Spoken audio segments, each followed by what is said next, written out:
দেখো কত বৃষ্টি হচ্ছে, বাইরে জল জমে গেছে, এখনো বৃষ্টি হয়ে যাচ্ছে। আর এদিকে দেখো মানে বলে না উঠলেও বাড়িতে কটক যে মানে কত লোলা, একদম মানুষের কত লোলা হলে। এখন বাজে রাত 11:30। তো ওর এখন মানে ঘরে অনেক কিছু রান্না আছে, হ্যাঁ 5-6 রকমের আইটেম আছে। তাও ও এখন ভাত খাবে না, ওর এখন ইচ্ছা হয়েছে লুচি আলুর দম খাবে, কিন্তু আনফর্চুনেটলি বাড়িতে আলুটা নেই, আজকেই শেষ হয়ে গেছে।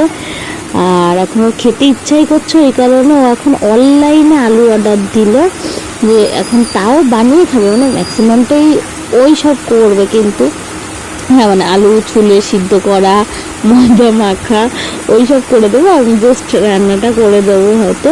মানে ভাবতে পারবো না, সে জল পাড়িয়ে এত রাত্রে ও আলু নিয়ে আসলো, খাবে, খেতে হবে। মানে আমার এখন ইচ্ছে হচ্ছে মানে আজকেই খেতে হবে, মানে কতটা লোলা হলে একটা মানুষ মানে এরকম টাইমে তোমার খেতে পারে। যাই হোক, তার জন্য দাদাটা যেহেতু ঝড় বৃষ্টির মধ্যে আসলো বলে মানে নেবে না, জোর করে আমরা 10 টাকা এক্সট্রা দিলাম।